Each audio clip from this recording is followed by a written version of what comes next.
Okey,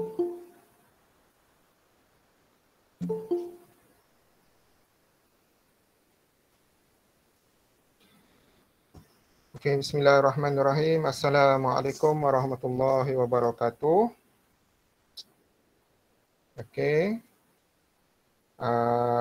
Dan salam sejahtera. Okey. Jadi pada hari ini kita akan menyambung perbincangan kelas tuition sains tingkatan 5. Pada minggu lepas kita telah membincangkan tentang masih lagi dalam bab yang kelima iaitu sebatian karbon. Masih lagi dalam bab yang kelima sebatian karbon, dan pada minggu lepas kita sudah melihat kepada tajuk yang ini, kan? Lemak dan juga sebahagian daripada 5.5 iaitu minyak sawit, ya. Jadi kalau kita lihat kepada tajuk ini, sebatian karbon ini, kita mempunyai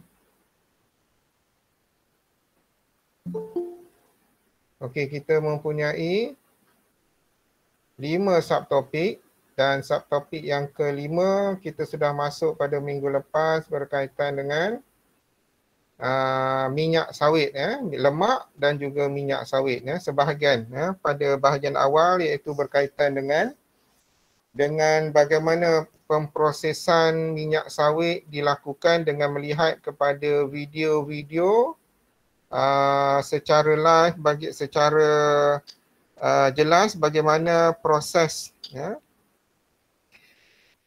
sawit, buah sawit itu diproses untuk menghasilkan minyak sawit, ya. Dan kita berhenti kepada bahagian yang berkaitan dengan kita berhenti pada bahagian yang berkaitan dengan eksperimen yang ini, ya.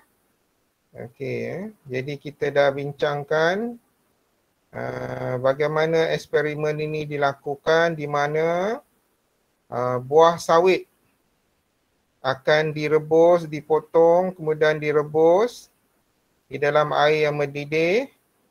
Kemudian sabutnya dibuang, diambil tempurung, sabut dan tempurung dua-duanya akan dimasukkan dalam alat penekan dan ditekan secara manual dan menghasilkan minyak sawit. Jadi minyak sawit itu boleh dihasilkan. Dia tersimpan di dalam dua bahagian buah sawit itu sendiri. Jadi ini adalah struktur buah kelapa sawit yang terdiri daripada bahagian sabut dia, bahagian sabut, kemudian ada tempurung, macam tempurung kelapa tu, buah kelapa, dan bahagian dalam dia adalah isi rong. Jadi minyak kelapa sawit datang daripada dua bahagian, iaitu datang daripada sabut, bahagian sabut, atau dalam bahasa sainsnya kita panggil mesokarp, kita panggil sebagai mesokarp. Okey, bahagian sabut. Jadi bahagian sabut inilah mengandungi paling banyak minyak kelapa sawit.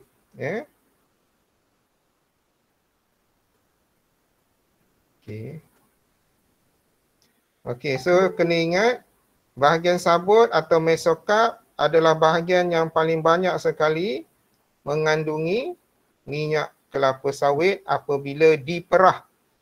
Kita sebut perah lah. Jadi kalau dalam bahasa mudah, diperah, ditekan. Kalau di dalam industri maksudnya akan ditekan. Ditekan dengan alat penekan yang sangat besar. Seperti mana kalau kita lihat pada mesin tebu. Jadi begitulah, diperah, maka keluarlah minyak kelapa sawit tersebut. Okey, so itu bahagian sabut. Kemudian bahagian isi rong, bahagian dalam. atau kita panggil sebagai kernel, yang juga mengandungi minyak, minyak kelapa sawit, tapi minyak yang terhasil daripada sini adalah yang paling berkualiti sekali lah. Jadi kalau dari segi jualnya, maksudnya minyak yang datang daripada isi rong ni adalah minyak yang lebih mahal lah, sebab dia lebih berkualiti. Dipanggil sebagai minyak kernel ataupun minyak isi rong. Kemudian bahagian tempurung, yang ini tidak mengandungi minyak lah. Dia hanya tempurung saja atau disebut sebagai endocarp. Okey, so yang inilah secara asasnya yang kita perlu tahu tentang daripada mana asalnya minyak kelapa sawit ini.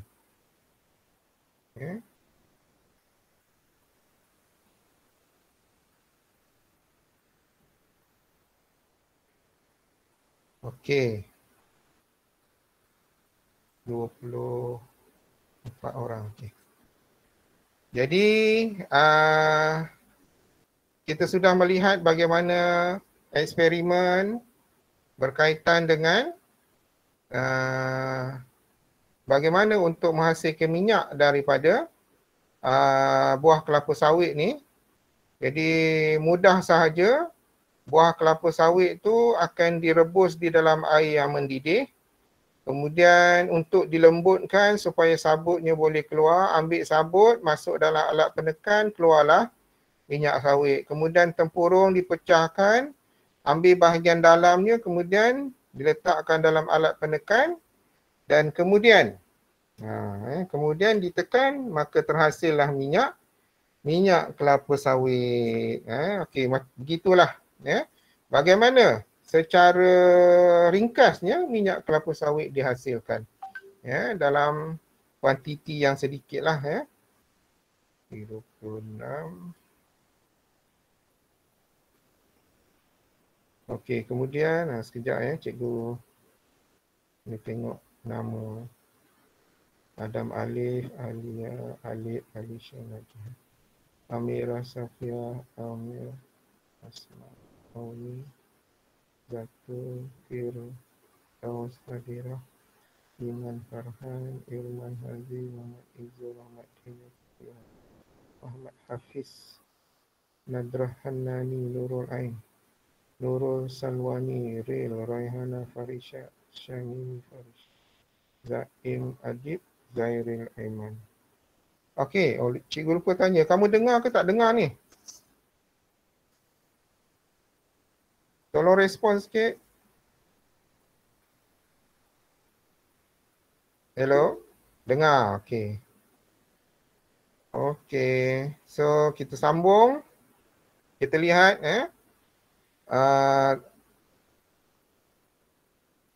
seterusnya untuk kita memahami urutan proses pengekstrakan minyak sawit secara industri. Jadi pengekstrakan minyak sawit secara industri ini lazimnya berlaku mengikut urutan proses yang berikut. Jadi tandan buah kelapa sawit akan diambil daripada pokok kelapa sawit, kemudian dikumpulkan di kilang, kemudian dikilang. Langkah pertama yang akan dibuat adalah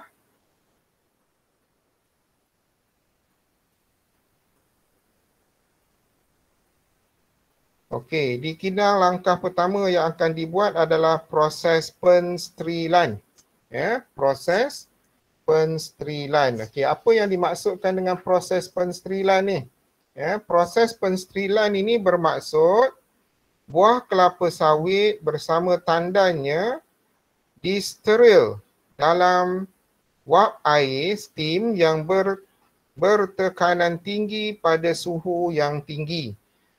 Jadi haba daripada wap air ataupun steam yang tinggi, suhu yang tinggi, tekanan yang tinggi ini akan berfungsi menyebabkan mikroorganisma seperti bakteria, kulat yang boleh merosakkan buah kelapa sawit dihapuskan. Dia akan terbunuh. Jadi inilah tujuan utama dia. Kita nak hapuskan bakteria dan kulat, fungi. Dan suhu yang panas ini juga akan melembutkan sabut pada buah kelapa sawit dan memudahkan buah kelapa sawit untuk ditanggalkan daripada tandannya. Ingat ke ada orang masuk? Okay, tak ada. Oh, ni tu.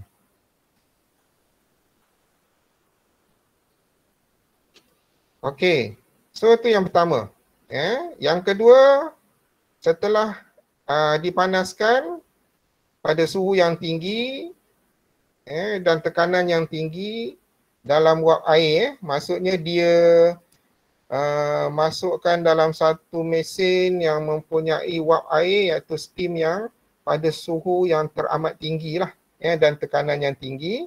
Selepas itu, buah kelapa sawit akan dileraikan daripada tandannya di dalam mesin penanggal. Okey, penanggal. Jadi kena ingatlah yang pertama langkah dia pensterilan, kemudian penanggalan. Okey, selepas penanggalan, apa yang akan dilakukan adalah proses pencernaan. Dia akan ambil buah kelapa sawit tadi daripada tandan tu akan dipisahkan. Okey, kemudian buah kelapa sawit yang dah dipisahkan tadi akan dipanaskan semula pada suhu yang tinggi dan dikacau dengan batang pemutar untuk mengasingkan sabut daripada tempurungnya. Sabut dan tempurung yang mengandungi isi rong kemudiannya diproses secara berasingan. Jadi konsep dia sama. Jadi sekarang ni buah kelapa sawit yang telah ditanggalkan daripada tandan dia akan dipanaskan semula pada suhu yang tinggi dan dikacau dengan batang pemutar di mana batang ini berfungsi seperti pisau. Dia akan mengasingkan sabut daripada tempurung dia. Kemudian sabut dan tempurung yang berasingan itu akan diproses secara berasingan. Jadi kalau kita tengok sabut, kita tahu sabut tadi dia akan hasilkan minyak sabut, minyak kelapa sawit daripada sabut.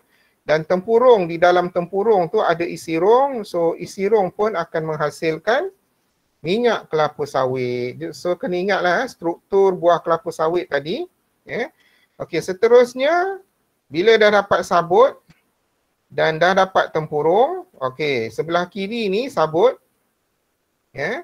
Jadi bagaimana sabut ni akan diperah untuk menghasilkan minyak kalau di dalam industri ataupun di dalam kilang. Okey, sabut diperah dengan penekan hidrolik atau skru untuk mengeluarkan minyak sawit. Untuk mengeluarkan minyak sawit. PO di sini maksudnya, di sinilah ada dia punya PO tu maksudnya palm oil, minyak sawit. Untuk mengeluarkan minyak sawit. Kemudian selepas dapat minyak sawit itu akan dituras. Okey. So proses penurasan berlaku di mana gentian sabut diasingkan daripada minyak sawit melalui penurasan. Jadi sebabnya bila diperahkan minyak tu, jadi dalam minyak tu masih lagi ada sisa-sisa sabut yang ada bahan-bahan yang bukan minyak. Jadi cara dia kena buat penurasan untuk mendapatkan minyak sahaja. Jadi dilakukan proses penurasan. Sama juga macam kita perah air tebu. Kalau kamu beli air tebu, sama juga. Dah diperah. Tebu tu dah dimasuk dalam mesin, keluar air tebu. Tapi air tebu tu mesti ada sisa-sisa daripada batang tebu tu. Jadi daripada bekas kumpul air tebu tu nak masuk dalam jug akan ditapis menggunakan penapis supaya serdak-serdak batang tebu tu tidak masuk sekali ke dalam air tebu. So sama juga macam ni, minyak tadi akan dituraskan supaya hanya minyak sahaja dapat dihasilkan dan gentian-gentian sabut yang masih ada di dalam minyak tu dapat diasingkan. Okey, so selepas dituraskan, minyak yang diperolehi tadi akan ditulinkan. Akan ditulinkan Jadi bagaimanakah cara penulinan tersebut? Okey. Cara dia adalah steam ataupun wap air yang panas dialirkan melalui minyak untuk menghilangkan bau dan menyingkirkan asid yang menyebabkan minyak sawit menjadi masam. Jadi yang pertama sekali, proses penulinan ni maksudnya nak hilangkan bau dan asid yang boleh menjadikan minyak itu menjadi masam. Cara dia adalah dengan mengalirkan minyak. Ini dengan steam iaitu wap air yang panas. Kemudian minyak sawit tersebut akan disalurkan melalui karbon yang diaktifkan untuk melunturkan warnanya. Okey, so dalam proses penulinan ada dua cara. Yang ni ada dua cara. So dapatlah minyak sawit yang tulen proses penulinan. Proses penulinan yang pertama dialirkan steam ataupun wap air yang panas dengan tujuan untuk menghilangkan bau dan menyingkirkan asid yang menyebabkan minyak itu menjadi masam. Selepas itu akan disalurkan melalui karbon yang diaktifkan, activated carbon. Tujuan dia untuk melunturkan warna dia. Supaya warna dia, sebab warna dia tu mungkin warna dia pekat ataupun warna dia kehitaman, jadi dengan alirkan melalui karbon ini, jadi warna dia tu dapat menjadi lebih terang, lebih jelas warna dia. Maka diperolehilah minyak sawit yang tulen. Okey, itu untuk sabut. Isi rong pula, macam mana minyak daripada isi rong ini akan diproses? Apa yang akan dilakukan? Yang pertama, tempurung yang mengandungi isi rong dikukus pada tekanan yang tinggi. Okey, dikukus pada tekanan yang tinggi. Jadi macam mana yang dimaksudkan kukus ni? Kalau kamu pernah tengok, kalau kamu pernah tengok kukus ni maksudnya diletakkan di atas wap air. Maksudnya macam contoh kalau kita masak, siapa pernah masak pau ataupun tengok orang masak pau. Jadi dia akan, bawah dia tu dia panaskan air yang mendidih, atas tu dia letak kuih tu. Jadi itu yang dipanggil kukus. Ada juga nasi kukus, nasi yang dimasak menggunakan wap air. Itu maksud dia. Jadi tempurung ni pula samalah. Dikukus pada tekanan yang tinggi. Kemudian isi rong tu dapat diasingkan daripada tempurung. Kemudian isi rong tadi dikeringkan dan PKO di dalamnya diekstrak dengan penekan hidrolik ataupun skru. PKO tu apa dia? PKO tu adalah palm kernel oil. Ini minyak isi rong sawit. Palm kernel oil. Jadi sekarang ni tempurung tadi dikukus, kemudian diasingkan isi rong dia dikeringkan dan diekstrak dengan penekan hidrolik. Kemudian isi rong yang telah ditekan tadi akan mendapatkan minyak lah. Jadi dilakukan proses penurasan untuk mengasingkan minyak daripada dia punya isi rong tu. Sama juga macam yang sabut tadi. Jadi bila dah ditekan, diperah dengan menggunakan penekan hidrolik, jadi akan terhasillah minyak kernel oil, minyak isi rong sawit.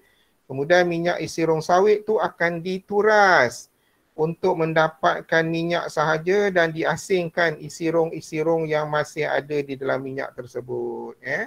Maka dapatlah dia minyak isi rong sawit yang tulen. Jadi kalau kita lihat di sini, minyak isi rong ni atau palm kernel oil tidak menjalani proses penulinan. Sebab apa? Sebab dia tidak ada, minyak dia adalah minyak yang lebih berkualiti. Jadi tidak ada, warna dia pun warna yang lebih terang. Warna dia lebih terang, cantik, tidak berkeladak. Macam tu. Jadi dan dia tidak berbau, maka sebab itulah proses penulinan tidak perlu dilakukan. Okey, so itu beza dia. Jadi inilah urutan proses pengekstrakan minyak sawit secara industri. Jadi kalau ni kenapa jugalah memang tak boleh buat apa ni. Jadi beginilah bagaimana proses pengekstrakan minyak sawit secara industri. Okey, jadi kena hafal lah semua ni. InsyaAllah boleh. Okey, jadi kalau nak tengok lebih jelas sebenarnya memang kita kena buat lawatan ke kilang pemprosesan minyak sawit atau ke Lembaga Sawit Malaysia, Malaysian Palm Oil Board, dan boleh lihat dengan mata kepala sendiri bagaimana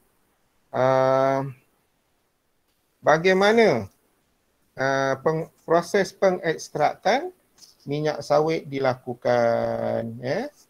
Okey, seterusnya kita lihat kepada komponen minyak sawit. Jadi yang minggu lepas cikgu ada terangkan masa permulaan tajuk ini berkaitan dengan minyak. Sekarang ni kita dah dapat minyak. Bila kita dapat minyak sawit, okey, jadi minyak sawit tu minyak tu lah yang sekarang ni kita guna untuk minyak masak tu. Minyak sawit. Jadi minyak yang kita perolehi daripada sabut buah kelapa sawit ataupun daripada isi rong kelapa sawit tu, jadi apa kandungan dia? Jadi yang ni sebenarnya cikgu dah terangkan minggu lepas. Tak pastilah kamu ingat ataupun tidak. Dan yang cikgu tulis minggu lepas pun sebenarnya cikgu tak jumpa. Tak apalah. Jadi minyak sawit ni, terbahagi kepada dua, iaitu kita panggil gliserol, gliserol, dan satu lagi adalah asid lemak. So gabungan gliserol dan asid lemak inilah yang membentuk minyak sawit. Dan sebenarnya untuk pengetahuan kamu, semua minyak lah, bila sebut minyak tumbuh-tumbuhan, bukan sahaja minyak sawit, semua jenis minyak sebenarnya memang terdiri daripada gliserol. Semua gliserol ni adalah bahan yang sama. Ni adalah komponen yang tetap di dalam minyak. Okey, cikgu dah sebut minggu lepas. Yang membezakan antara satu minyak dengan minyak yang lain adalah jenis asid lemak. Jenis asid lemak. Jadi jenis asid lemak inilah yang membezakan di antara satu minyak dengan minyak yang lain. Dalam minyak sawit ini pun sama juga. Walaupun dia datang daripada minyak sawit. Dia adalah minyak sawit. Tapi minyak sawit ni pun dalam dia ada banyak jenis asid lemak. Dia berkumpul sekali dalam satu minyak sawit. Jadi ada pelbagai jenis asid lemak yang ada di dalam minyak kelapa sawit ni. Dan okey, jadi asid lemak ni terbahagi kepada dua. Iaitu asid lemak tepu. Semua minggu lepas cikgu dah terang, cikgu ulang balik supaya kamu ingat. Asid lemak ni terbahagi kepada dua, satu asid lemak tepu dan satu lagi asid lemak tak tepu. Asid lemak tepu dan asid lemak tak tepu. Jadi kena ingat kalau kita lukis semula. Jadi bila kamu belajar, apa-apa kamu belajar, mesti kamu biasakan menulis apa yang sudah kamu baca. Okey, so minyak sawit, kamu tulis berulang-ulang tadi supaya kamu ingatlah. So minyak sawit ni dia punya kandungan dia, dia terdiri daripada dua bahan, iaitu gliserol. Gliserol ni tetaplah dia sama je. Dalam semua minyak memang ada gliserol. Yang cikgu sebut tadi yang membezakan satu minyak dengan minyak yang lain adalah dia punya asid lemak. So gliserol bergabung dengan asid lemak Yang itulah membentuk minyak. Gabungan dua-dua ni membentuk minyak. Kalau dua-dua ni terpisah, dia tak membentuk minyak. Itu kena ingat. Jadi maksudnya minyak adalah gabungan gliserol dan asid lemak. Itu kena ingat. Cuma kita nak pecah-pecahkan, kita nak belajar. Okey, so sekarang ni gliserol ni memang tak perlu ni lah. Gliserol ni sama saja. Yang membezakannya asid lemak ni. So kita tengok kepada asid lemak. Asid lemak ni ada dua jenis. Asid lemak tepu. Cikgu dah terangkan kaitan dia. Sebelum ini sebab ni sebatian karbon. Cikgu dah terangkan dalam hidrokarbon. Ingat balik dalam hidrokarbon kita ada hidrokarbon tepu. Kita ada hidrokarbon tak tepu. Apa maksud tepu dan tak tepu? Cikgu dah terangkan.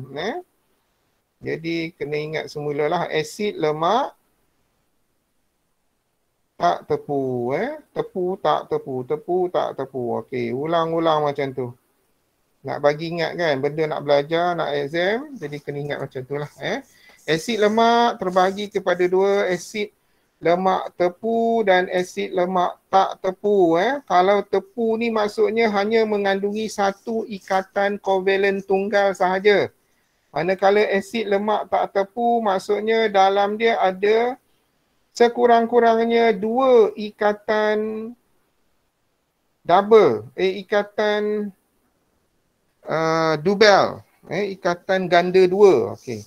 Ikatan ganda dua ada satu, sekurang-kurangnya ada satu antara karbon dengan karbon. So apabila asid lemak tu ada sekurang-kurangnya satu ikatan ganda dua, maka kita panggil tu asid lemak tak tepu. Jadi contoh asid lemak tepu, contohnya adalah asid palmitik. Contohnya asid palmitik. Kalau tanya cikgu kena hafal ke? Kalau cikgu hafal je lah. Kena hafal. Sebabnya kalau soalan tanya apakah asid palmitik, sekurang-kurangnya kalau kita hafal, kita tahulah dia adalah asid lemak tepu. Asid palmitik dan asid stearik. Manakala asid lemak tak tepu pula, okey, contohnya asid olik dan asid linolik. L-I-N-O-L-E-I-K. Okey, so ini contoh dia. So dalam, kalau minyak sawit yang diperah tu, okey, minyak sawit yang diperah tu, dia ada mengandungi gabungan gliserol dengan asid palmitik, ada gliserol bergabung dengan asid stearik, ada gliserol bergabung dengan asid olik, ada bergabung dengan asid linolik. Jadi sekarang ni dalam minyak sawit, kandungan dia ada percentage dia. Dia ada percentage dia. Asid lemak tepu berapa percentage dia. Asid lemak tak tepu berapa percentage dia. Jadi yang ini kita boleh lihat dalam buku teks, komposisi minyak sawit berbanding dengan minyak-minyak sayuran yang lain. Okey. Jadi di sinilah kita boleh lihat perbandingan. Kita boleh mengkaji perbezaan kandungan seperti gliserol dan asid lemak dalam minyak sawit dan juga minyak sayuran yang lain. Jadi minyak sayuran yang lain contohnya minyak jagung, minyak minyak jagung, minyak kelapa, minyak zaitun, minyak habatus sauda, minyak apa lagi? Kalau yang jual-jual tu selain minyak jagung, minyak adalah cikgu pun lupa dah. Banyaklah, maksudnya minyak yang terhasil daripada pengekstrakan tumbuh-tumbuhan yang lain. Okey. Jadi sekarang kita nak tengok. Yang ni inilah dia perbandingan dan perbezaan komposisi minyak sawit dengan minyak sayuran yang lain.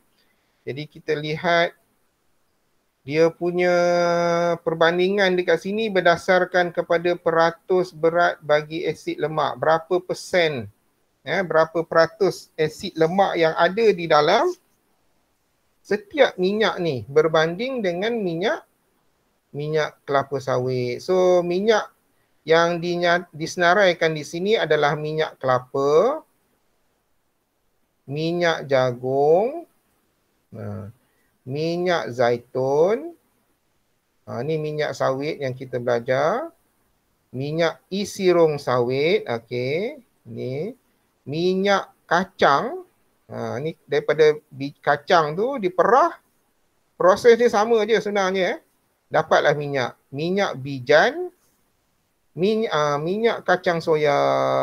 So kacang soya tu pun selain boleh buat air kacang soya, so dia juga boleh menghasilkan minyak, dengan cara yang hampir sama juga. Okey, sekarang kita tengok perbandingan. Kalau tanya cikgu penting tak? Memang penting. Kalau ada dalam buku teks tu maksudnya memang penting. Tak boleh lari. Okey, kita tengok apa yang cuba dibandingkan. Tengok atas ni dulu. Okey, sebelah kiri tadi senarai minyak-minyak yang dibandingkan. Okey, kemudian dibandingkan daripada aspek apa? Yang ni nisbah lemak tak tepu, lemak tepu. Dia nak bandingkan antara lemak tepu dengan lemak tak tepu yang ada di dalam minyak tersebut. Dia punya nisbah. Nisbah ni maksudnya berapa nisbah dia, nilai. Jadi nilai dia tu macam ni 0.1. Lemak tak tepu terhadap lemak tepu. Ibarat macam kita kata 1/2. 1. Ni nak bagi faham lah. Belajar ni nak faham. Okey, kalau dikatakan nisbah. Nisbah lemak tak tepu terhadap lemak tepu. Tu macam tu. Sebab kena ingat lemak yang baik adalah lemak tak tepu. Kena ingat lemak tak tepu ni dia sebenarnya lemak yang baik. Ni lemak baik. Ni kena ingatlah lemak tak tepu ni adalah lemak yang baik. Manakala lemak tepu ni kurang baik ataupun kurang baik ni tak baik ataupun jahat lah, lemak jahat lah. Sebab dia boleh menyebabkan melekat pada dinding salur darah. Jadi kenapa penting? Jadi kalau sesuatu minyak tu mengandungi lemak tak tepu, cikgu ulang balik banyak kali supaya kami ingat lemak tak tepu tu adalah lemak yang baik. Jangan ingat semua lemak jahat. Lemak ada lemak baik, ada lemak kurang baik. Dan lemak yang baik tu adalah lemak tepu. Dan sebenarnya lemak tepu pun dia kurang baik maksudnya, tapi banding dengan lemak tepu di dalam haiwan, maka lemak tepu dalam tumbuhan ni lebih baik lah. Dia kalau minyak daripada tumbuhan itu memang lebih baik berbanding lemak daripada haiwan. Tak cuma perbandingan di dalam minyak itu sendiri, ada minyak asid lemak tepu, ada asid lemak tak tepu. Jadi asid lemak tak tepu tu lebih baik. Tu perbandingan dia. Jadi kalau sesuatu minyak tu mengandungi lemak tak tepu yang lebih banyak, maka minyak tu adalah dikira minyak yang lebih sihat lah. Minyak yang lebih sihat. So sebab itu dibuat nisbah macam ni. Contoh cikgu sebut contoh, kalau lemak tak tepu tu ada 2%, maksudnya nisbah dia contoh 50%, 50% ataupun 75%. Lemak tepu ada 25%. So bermaksud 75% dibahagikan dengan 25%, bermaksudnya 3/1. Okey, 3 nisbah 1 bermaksud 3 bahagi 1. So 3 lah. Itu maksud dia. Kalau lemak tepu terhadap lemak tak tepu dari segi nisbah dia 1 nisbah 2. Macam ni. So maksudnya 1 nisbah 2 ni 1 bahagi dengan 2. 1 bahagi 2 ni maksudnya bersamaannya 0.05. Macam tu. Jadi nilai 0.5 lah yang ni yang diperolehi. Inilah yang diletakkan di dalam jadual macam ni. Ni dia. So dalam minyak kelapa 0.1. So nilai dia besar ke kecil? Jadi kalau kita lihat kepada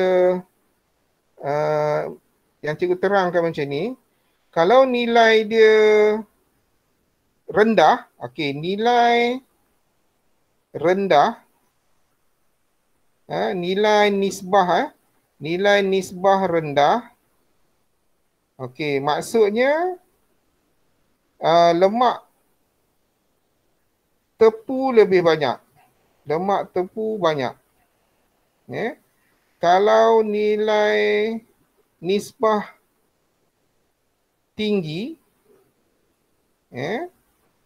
macam yang ni, ni maksudnya 3 tak tepu, 1 tepu. Bila kita kira 3/1 dapat 3. Nilai tu dapat 3. So tinggilah kan. So kalau nilai nisbah tu tinggi, maksudnya nilai tak tepu tu lebih banyak berbanding yang tepu. Itu maksud dia. Ini tak tepu lebih banyak. Tak tepu lebih banyak. Okey, so semakin tinggi nilai tu maksudnya semakin banyaklah lemak tak tepu. Macam tu So nilai ni 0.5 maksudnya rendahlah nilai lemak tak tepu tu.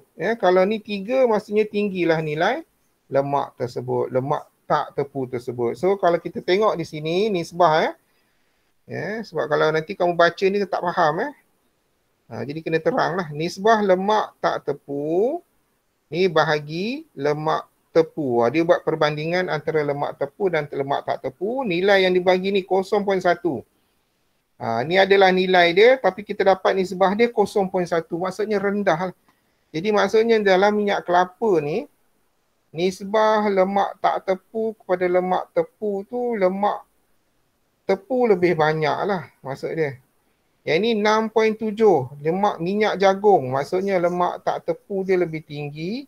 4.6 pun sama. Nanti dia akan pecah. Sebelah kanan ni nanti dia akan bagi tahu lah apakah minyak lemak-lemak tersebut. Minyak sawit. Minyak sawit 1. Nisbah dia 1. Nah 1 ni maksudnya macam sama je. Kan? Hampir sama.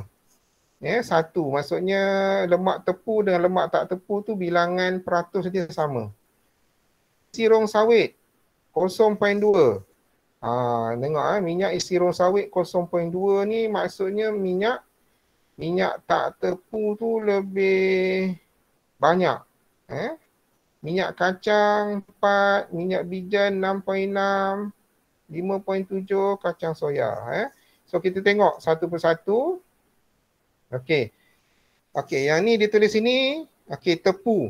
Lemak tepu, asid lemak tepu yang ada di dalam minyak-minyak ni, dia bahagikan kepada masuk bunyi apa dia?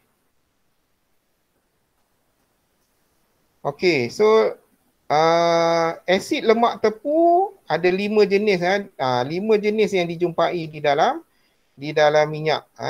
Yang tak tepu pula okey, kalau tengok dekat sini dekat sini dia bagi 2 tak tepu tu ada 2 jenis. Satu dipanggil mono tak tepu, satu lagi poli tak tepu. Takut kamu tak nampak pula perbandingan ni. Okey, so asid lemak tak tepu ni, asid lemak tak tepu ni dia terbahagi 2 lah. Satu dipanggil mono tak tepu, dan satu lagi dipanggil poli tak tepu. Okey, beza dia mono ni Poli ni beza dia, tak tepu tu maksud dia, mono ni dia ada satu sahaja ikatan ganda dua. Poli ni ada lebih daripada satu. Itu maksud dia. Ada lebih daripada satu ikatan ganda dua. Itu berbeza dia. So sebab itu di sini kami tengok dia ada mono tak tepu dan poli tak tepu. Mono tak tepu tu asid olik. Contoh dia. Kalau yang poli tak tepu tu adalah asid linolik dan asid alfa linolik. Okey.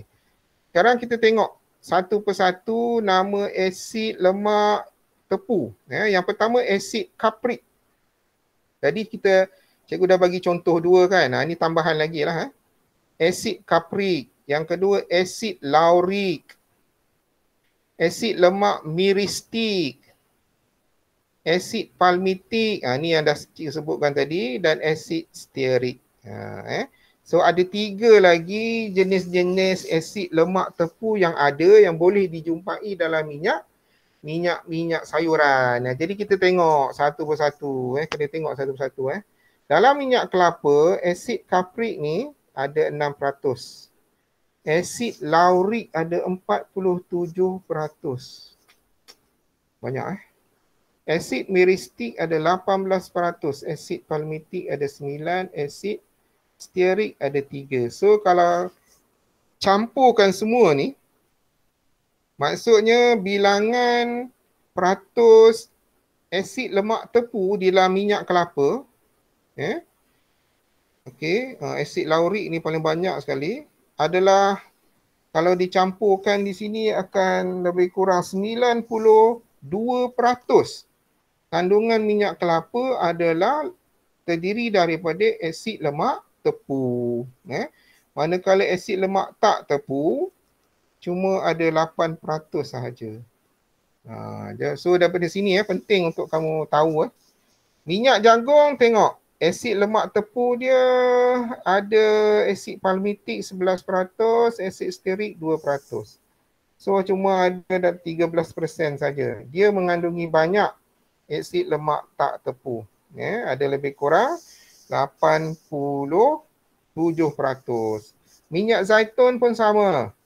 Mengandungi banyak asid lemak tak tepu. Jadi maksudnya minyak zaitun, minyak jagung ni baiklah untuk kesihatan. Terutama minyak jagung ni tengok. Dia mengandungi 71, 81, 82% asid lemak tak tepu.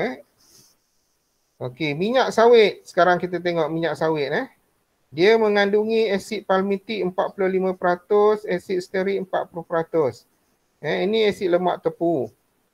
Yang ini pula asid lemak tak tepu 40%, asid olik 10%, asid linolik. So dia lebih kurang sama. Lemak tepu dengan lemak tak tepu dalam minyak kelapa sawit ni hampir sama. Jadi lemak tak tepu 50% dan lemak tepu pun 50%. Kemudian minyak isi rong sawit pula mengandungi lebih banyak minyak ataupun lemak tepu.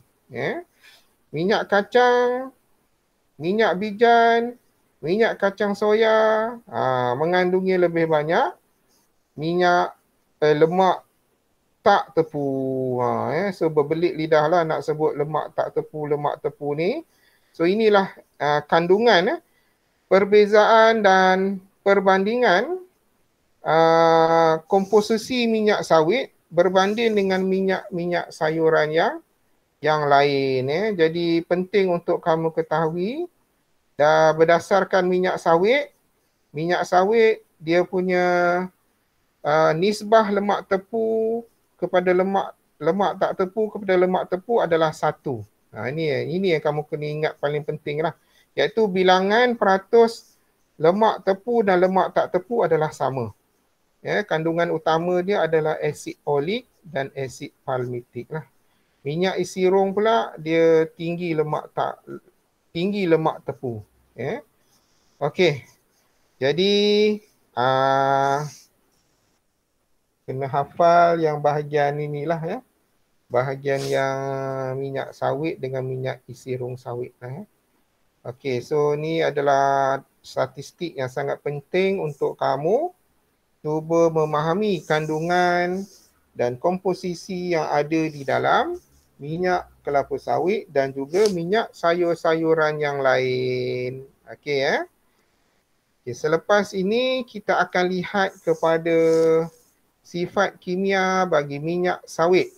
Sifat kimia bagi minyak sawit dan kandungan nutrisi yang ada selain daripada lemak tadi, asid lemak yang ada dalam ni, kita nak tengok apa lagi bahan-bahan lain yang ada di dalam minyak sawit ini selain daripada asid lemak tepu dan asid lemak tak tepu. Jadi yang itu kita akan sambung selepas ini. Kita rehat dahulu. Sekarang 8.50. Kita rehat dulu untuk solat Isyak. Kita akan sambung 9.10 atau 9 paling lewat 9.15 lah. Okey. Jadi kita akan sambung untuk sifat kimia bagi minyak sawit dan seterusnya. Jadi boleh pergi rehat dulu. Assalamualaikum warahmatullahi wabarakatuh.